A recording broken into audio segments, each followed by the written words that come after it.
দৌলতখানে উৎসবমুখর পরিবেশে জুমার নামাজের মধ্য দিয়ে মসজিদের শুভ উদ্বোধন। ভোলার দৌলতখান উপজেলার চরখলিফা ইউনিয়নে অত্যন্ত আনন্দঘন ও উৎসবমুখর পরিবেশে জুমার নামাজ আদায়ের মধ্য দিয়ে একটি নবনির্মিত জুমার মসজিদের শুভ উদ্বোধন করা হয়েছে। আজ ১৩ ফেব্রুয়ারি ২০২৬ শুক্রবার উপজেলার ৪ নং ওয়ার্ডের দিদারুল্লাহ গ্রামের মফিজউদ্দিন বেপারী বাড়ির দরজায় এই ইবাদতখানাটি পাঞ্জেখানা থেকে জুমার মসজিদে উন্নীত করে প্রথম জুমার নামাজ অনুষ্ঠিত হয়। মসজিদটির প্রতিষ্ঠাতা বিশিষ্ট সমাজসেবক ও ব্যবসায়ী মোহাম্মদ জাকির হোসেন কন্ট্রাক্টরের একক প্রচেষ্টা এবং স্থানীয় ধর্মপ্রাণ মুসল্লিদের আন্তরিক সহযোগিতায় এই নান্দনিক মসজিদটি নির্মিত হয়েছে। উদ্বোধনী অনুষ্ঠানে প্রধান অতিথি হিসাবে উপস্থিত ছিলেন দিদারুল্লাহ ফাজিল ডিগ্রি মাদ্রাসার প্রিন্সিপাল মাওলানা এম.এ. সামাদ। জুমার নামাজের আগে সংক্ষিপ্ত আলোচনায় বক্তারা মসজিদের প্রতিষ্ঠাতা ও সংশ্লিষ্ট সকলের প্রতি কৃতজ্ঞতা প্রকাশ করেন।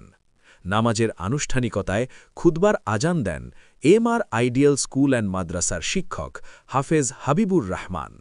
পবিত্র খুতবা পাঠ করেন অত্র স্কুল অ্যান্ড মাদ্রাসার সহকারী শিক্ষক আরাফাত সানি। মসজিদের খতিব মাওলানা আব্দুর রহমান জুমার নামাজে ইমামতি করেন এবং নামাজ শেষে বিশেষ দুয়া ও মুনাজাত পরিচালনা করেন। উদ্বোধনী এই অনুষ্ঠানে বিশেষ অতিথি হিসাবে উপস্থিত ছিলেন চরখলিফা ইউনিয়ন বিএনপির সদস্য সচিব ইদ্রিস মেম্বার, চরপাতা ইউনিয়ন পরিষদের সাবেক চেয়ারম্যান আব্দুর রহমান হুজুর এবং দৌলতখান উপজেলা বিএনপির আহ্বায়ক কমিটির সদস্য মোহাম্মদ জহুরুজ্জামান মাসুদ।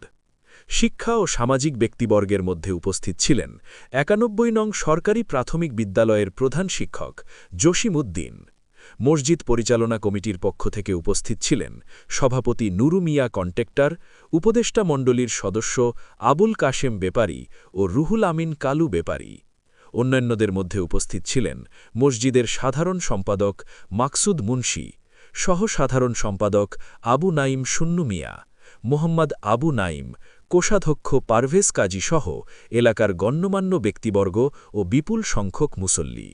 মুনাজাতে মসজিদের সমৃদ্ধি, প্রতিষ্ঠাতা ও তার পরিবারের কল্যাণ এবং মুসলিম উম্মার শান্তি ও ঐক্য কামনা করা হয়। বাড়ির দোরগোড়ায় জুমার নামাজ আদায়ের সুবিধা পেয়ে স্থানীয় বাসিন্দারা অত্যন্ত সন্তোষ প্রকাশ করেছেন। নামাজ ও মুনাজাত শেষে উপস্থিত সকল মুসল্লিদের মাঝে তবারক হিসেবে বিরিয়ানি বিতরণ করা হয়। Nuruddin Mahmud, news TBC. আমার বহুদিনের স্বপ্ন, আমার বাবা এখানে ঘুমায় রয়েছেন। এই মসজিদ পাঞ্জাখানা ছিল, আমার চাচা শহীদুর রহমান উনি এই মসজিদটা শুরু করছিলেন পাঞ্জাখানা। আমি ওনারে সহযোগিতা করছি এবং আমার আশা ছিল যে এই মসজিদ আমি জমা করব।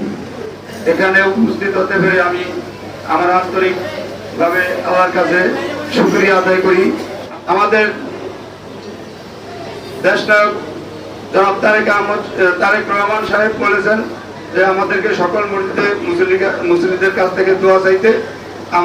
আপনারা এখানে একটু দোয়া করিয়ে দিবেন ইমাম সাহেব হুজুরের প্রতি এবং আপনারা সবাই মনের দোয়া করবেন। এই মসজিদ থেকে আমাদের সবাই সুনজর থাকবে এবং যেভাবেই হোক আমরা সবাই, এবং আমি আমার কাছে বলবো যে আমরা যেন এই মসজিদটাকে বিভিন্নভাবে দান অনুদান করে যেন আগে নিতে পারি। জাকির মিয়ার কাছে আমার অনুরোধ থাকবে, মসজিদ প্রতিষ্ঠা করলেই হবে না, অন্তত সার্বক্ষণিক মসজিদের সাথে যেন তার যোগাযোগ থাকে। যদিও তিনি ঢাকা থাকেন, মাঝে মধ্যে আসবেন, মাসের মধ্যে অথবা একবার আসবেন, খোঁজখবর নেবেন। আসলে মসজিদের মসজিদের ইমাম মসজিদ যদি ঠিক না থাকে, মসজিদ ৫ তলা ১০ তলাগুলো কিন্তু কোনো কাজে আসবে না। সুতরাং তাদের দিকে লক্ষ্য রাখবেন, খেয়াল রাখবেন।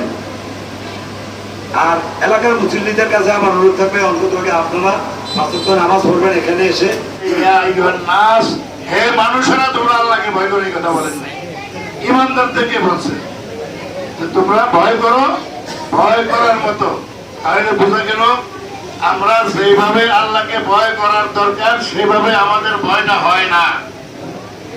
আল্লাহ আমাদের সৃষ্টিকর্তা, আল্লাহ আমাদের রিজিক দাতা, আল্লাহ আমাদের রক্ষাকর্তা, আল্লাহ আমাদের লালন পালন কর্তা, আল্লাহ আমাদের সকল কিছুর কর্তা। আমরা সেটা সেই মনে করি, সেইভাবে আল্লাহকে ভয় করতে হবে।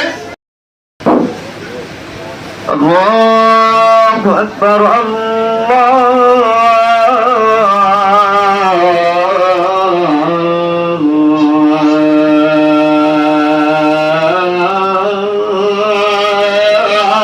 أكبر.